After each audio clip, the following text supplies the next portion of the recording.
Welcome back. A special legislative session kicks off today in Florida. Governor Ron DeSantis wants lawmakers to take up several proposals that would help support the Trump administration's immigration crackdown. But Republican leaders there in Florida are pushing back. They're calling this premature, saying the governor's proposals lack substance. For more on this, let's bring in CBS News Miami investigative reporter Jim DeFede. It's always a pleasure to get Jim on the line. Help us understand, Jim, why the governor is doing this and why there's friction among Republicans in Florida.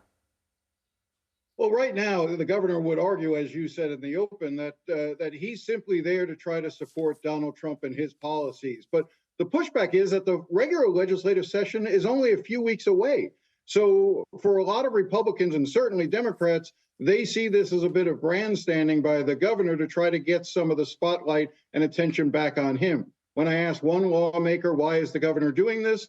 And they responded, relevance. He wants to remain relevant to the conversation since it's all shifted to Washington. It's interesting. And Florida's a unique state in that I think about 1 in 5 people there are immigrants. So what are the main goals for DeSantis's agenda? You said they're relevance. So what's in the text?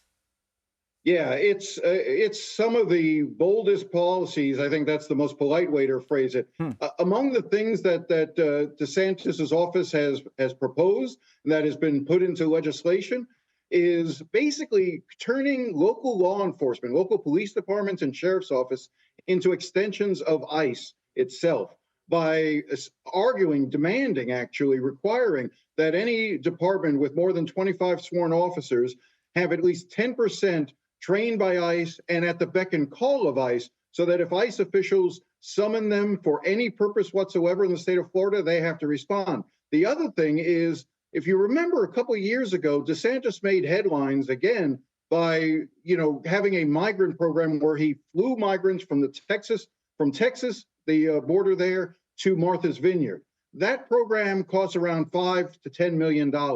He's arguing for a dramatic expansion of that to a $350 million program, and he wants the legislature to give him and his new border czar that he wants to appoint the power to actually deport people from Florida. In other words, not even going through the federal government, but if they catch people who are here from foreign countries, to deport them themselves by utilizing the National Guard. So a lot of very controversial issues there for them. And I think that what you'll see is in that tension, legislative leaders want to be supportive of President Trump's plans with regard to immigration here in Florida. This is a red state, after all, but I don't think they want to expand the governor's powers to that extent and give more power to him. It's interesting because it sounds like a militarization of immigration enforcement, similar to what we're seeing nationwide, but local Republicans in the legislature are much more plugged in to what their constituents want compared to what's being done at the federal level. I know that one of the issues that will likely be taken up is the canceling of a law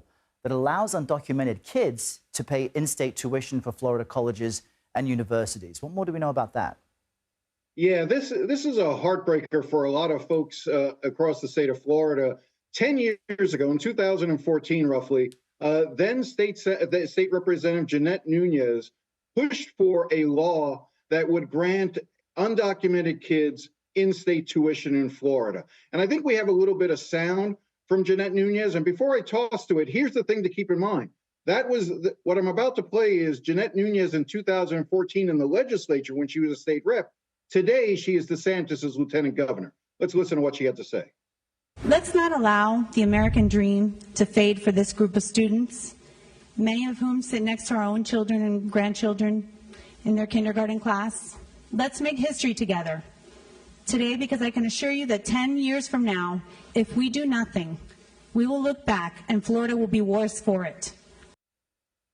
Yeah, what's fascinating is here we are 10 years later. A lot of those kids have gone on to become doctors and are doing very well in the community. There's never been any talk about these kids. These are the DACA kids you often hear about, the dreamers, getting into any trouble themselves. But yet now Jeanette Nunez, to stay in line with Ron DeSantis, has repudiated her own legislative accomplishment and said no more. I also point out that law was so popular, and it shows how far we've come in just 10 years. And here's Jeanette Nunez's tweet that you got up there, repudiating what her stance was before, saying that the law has run its course. But this shows how far we've come in 10 years. The person who signed the bill into law was then Governor Rick Scott, now Senator Rick Scott. And again, it had bipartisan support, but that's not where Florida folks are.